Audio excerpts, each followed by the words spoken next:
skador för Djurgårdslaget och spel på dubbla fronter. Chelsea närmast i torsdags där man ju fick en 1-4-förlust.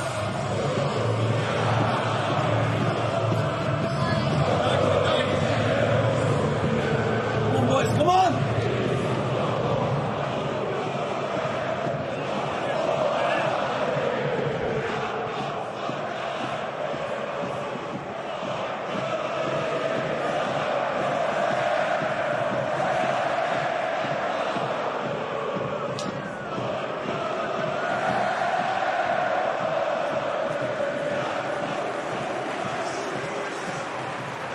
Som AIK leder. Välkomna!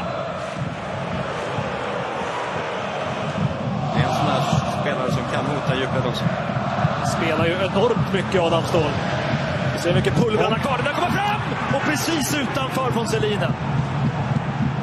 Ja, får läget. Jag tror det är Siltanen som faktiskt släpper. Och här framme är Gulliksen, men framförallt Papagiannopoulos.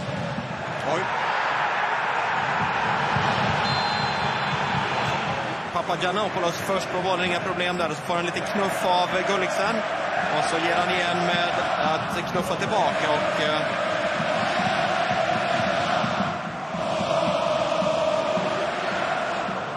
Ja. Och här kommer Djurgårdens straffspark.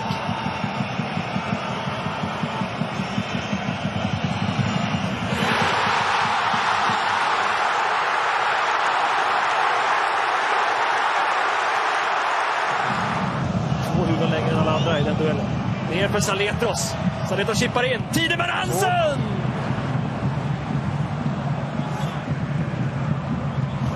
Sliter sig loss Göran Friske. Ja, med sig Savo. Jag ska ta det själv. Nej. Skickar till Savo. Och här. Gulliksen. Och returen. Räddning! Siltanens skott går inte fram. Det gör Friske. Sitter heller. Johan Hove ser till att fixa en hörna. Här ser vi. Först Siltanen. Och så kommer Nobel tillbaka och tar den där. Ja, jättebra parad. Får ett riktigt träff på bollen, Siltanen. Inspelet är bra från Savo. Och så en jätteräddning av Nordfeldt. Här stöter Djurgården bort sig 2 gånger om. Johan Hove istället! Stryker Manojlovic vänstra stolpe. Rune Larsson, Viktor Andersson. Går bra. Felvarnad. Och en sån där prestation som vi brukar se Andersson göra när han kommer in i matcherna, som sagt, med energi. Rött kort på Tenor. Ja. Väldigt långt kvar att spela matchen också, för vi är uppe i ganska mycket tilläggstid redan. Här kommer mer AIK. Här kommer Selina. Får in här kommer Jonguretti. Vänder om och skottet här. I mål av Saletros!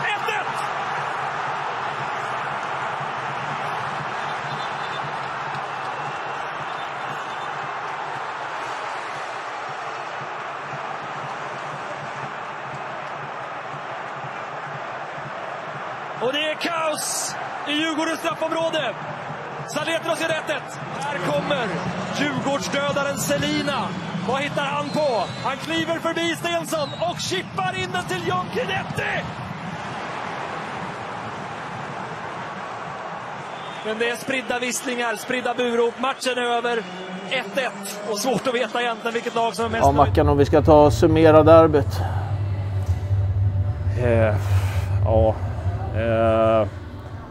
Ingen välspelad match. Ett resultat som man är sjukt besviken på.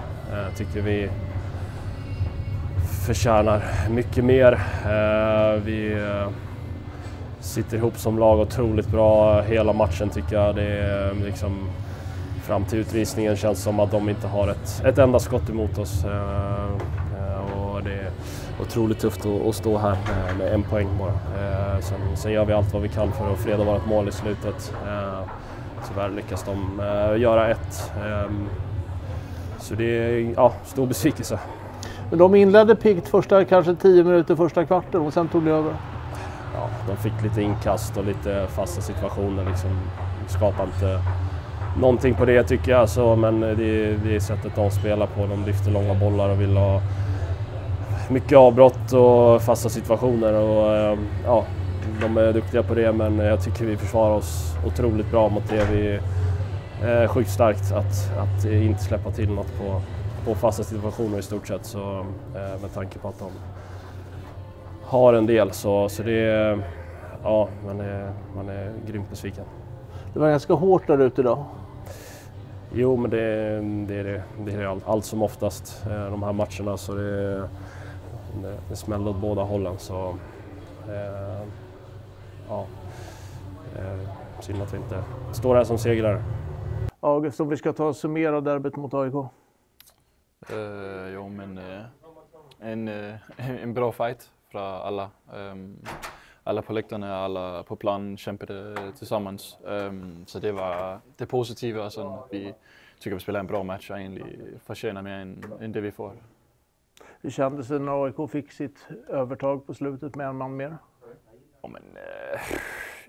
Men det är ju svårt sådana perioder i en match att spela en man mindre. Sen tycker jag, det mål de får ska de ju egentligen inte ha, ska man säga. Det är ju frispark 10 sekunder förut och det är ju solklart. Men det är ju det som händer där man kämpar tillsammans som lag, och det gör vi på slutet, tycker jag. Om vi ska jämföra första kontra andra halvleken, hur tycker du spelet var? Ja, men såklart på slutet blir det ju lite mer, ska man säga, aggressivt och lite mer dueller och kämpa. Så ja, men det är också sånt ett derby, så det må man lära att göra bra, så det är viktigt. 1-1 känns det som förlorade poäng. Ja. Din egen insats idag? Ja, men några positiva grejer och några negativa grejer tycker jag själv. Jag tycker det är någon grejer som jag ska hemma förbättra lite, men ja, igen en fin fight och jobbade hårt, försökte i alla fall göra vad jag kunde för laget. So Keita, what do we say about the derby against AIK? First of all, we did it 100%, and then we got the 1 point at least. We couldn't get the result what we want, but anyway, it couldn't be better to get the 1 point. How was the game? First half, we almost dominated the game, but the second half, they dominated the game, and then they take the second ball. Yeah, they did really well. We tried to get the ball, but we tried to building up, but they force it to the under pressure. And then when we under the pressure, it doesn't work well. And then we just kick in long ball.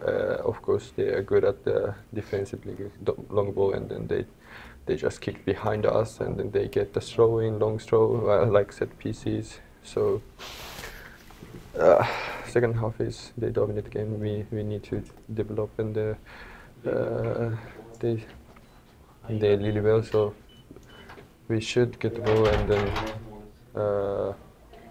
keep the ball as much as possible. Might be we got the foul and then take a moment. We need to be more smart. It was a tough game as well. Yes, I think so. Overwhelming schedule.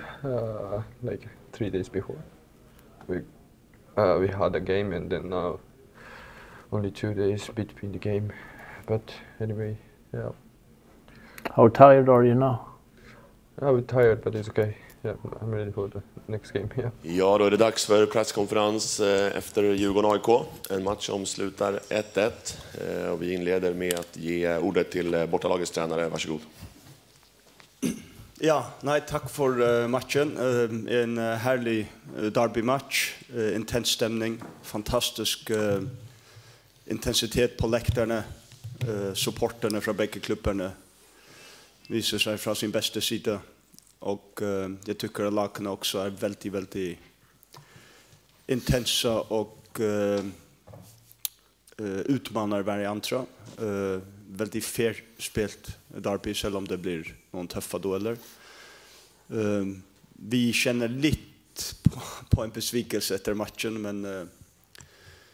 men det är en match som bölkar lite fram och tillbaka, men vi tycker vi förmår att hålla momentum i en stor del av första omgången och kommer som igenom en svår start i andra omgången till igen att få momentum.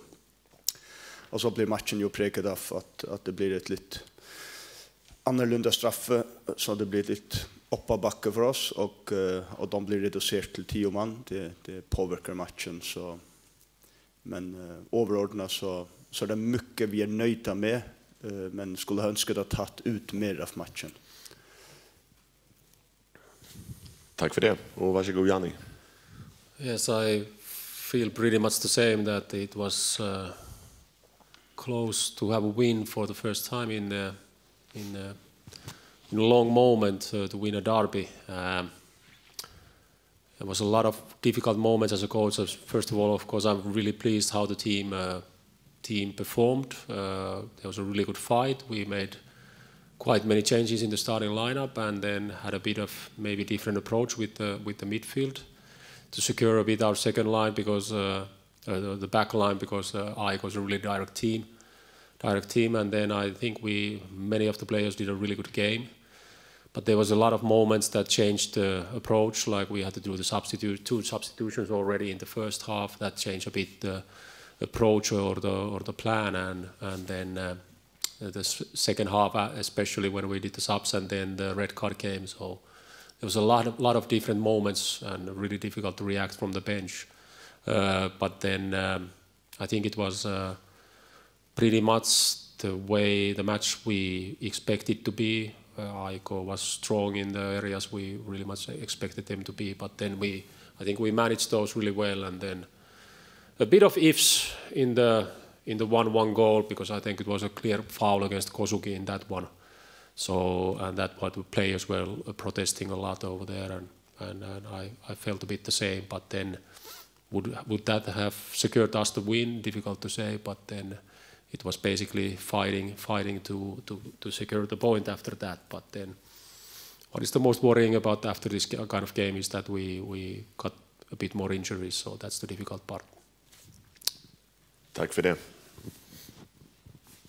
Michael, straffen där som Djurgården får, vad tycker du om den? Och Sotte får en knuff innan där, ser det ut som. Ja, jag visste att det vill komma en fråga om det. Jag kommer inte till att säga så mycket annat än att som jag har sagt så ofta, att domarna gör fel och vi gör fel, och det är en del av spelet här. Och det som jag är ganska stolt över, det är att vi responderar bra på att man får den motgången. Det är inte ofta man ser den typen av straffen bli dömt. Men ni får fråga domaren om det. Yes, Janni, du spelade några orutinerade spelare som Siltanen och Isak fick chansen, även Theo Bergvall. Vad tycker du om deras prestationer? I think you already know the answer, but they all did really well, and it was and also like the whole midfield. Albin was like doing the role he can do the best. Like he was really doing well in that before the injury, and when Siltanen is a bit higher now, I think he found a bit more freedom to move. So he was doing well, and of course Isak is a really good thing for us at the moment, because he's so multifunctional and he's working hard, and then he's brave with the ball, and he was doing a really good game also. And Theo is we just hope that it's a bit from the background that he hasn't played so many 90 minutes that it's really difficult to keep him on the pitch for 90 minutes, and then would like to have him a bit more over there, like play complete games, but maybe that is something we see from him in the future. But there was a lot of players who showed up today in the moment when we need it, and then can be really happy for many of the performances today. Fråga till Mikael, vad var status med Benkovic? Han har haft en liten känning i muskulaturen. Kom i fredags och vi tränade igår. Tränade halva träningen igår, och så valde vi att gå för att testa honom i uppvärmningen. Med väldigt tydligt beslut på att hvis det var något tvivel så skulle han inte spela. Vi önskade inte förvärra någon situation, så vi på sån precautionary matter så valde vi inte att spela honom. Vi kunde säkert ha forcerat, men vi har många matcher kvar de nästa 4 veckorna, så det var ett beslut som gick lite på ett helhetsperspektiv.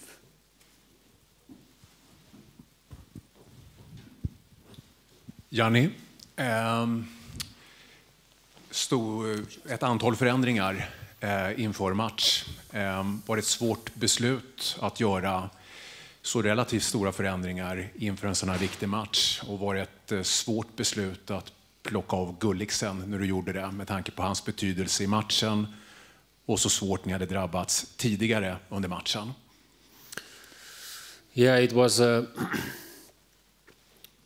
was like we felt a bit that we needed the fresh blood on the pitch. We made the 5 changes and the positions where we think we need the players most, and then it was with Gulliksen and Tokmak because we need to save them a bit to Europe. So the plan was originally to put Gulliksen on the start and then push him to do the work, and then Tokmak to replace him in some moment. That was the original plan, but those plans were changing during the match a lot. But then I think we had a good approach, like to picking the players, and we those who are playing then the whole games in Europe and whole games in Allsvenskan, those are a bit the players we are not worrying about. It's like Stensson, Kosuki, and normally it's Adam Ståhl also, that we don't have to worry about them, that they can maintain and play a lot. And then it's been so difficult weeks, and like also trying to keep some stability without changing too much, and then at the same time trying to also think about, okay, who can play in Europe, and we have to save him that he doesn't get injured. And then there's almost like I think we are quite good handling that, but it's been a really big struggle choosing the lineups and deciding the approach, and at the same time the game is coming, and we have to also, like AIK is such a strong opponent to also consider their game. So that's why we decided, for example, to keep Ståhl on the pitch, that we need a bit height also in the set plays in both directions. So that's, but there's so many aspects in that one. But then, yeah, thinking about it a bit like after the game, maybe could have kept Gulliksen in the game. Like if I have to criticize myself, maybe could have kept him in the game. He could have maybe give us a bit moments, keep us the longer attacks, especially when the red card came. But it was it was after the substitution, so can be wise after always. But maybe should have kept him on the pitch in that moment. But we had a good moment, 60-70 minutes. I think we were really good. But then when Savo got injured, then we basically had to do all the substitutions at the same time. It was affecting our game a bit in that moment. Känner du stressad över situationen var svår innan matchen med 5-6 spelare som har saknas och så blev det ännu värre efter den här matchen? För mig personligen så är det många år sedan jag har sett en allsvensk klubb drabbas så hårt som ni gör just nu av skador. Hur känner du dig mitt uppe i allt det här som ny tränare? Not like stressed, of course, like our profession is a bit like we have to worry about everything all the time, but then I always try to just think ahead and how to go forward, and then we are not getting much players back from the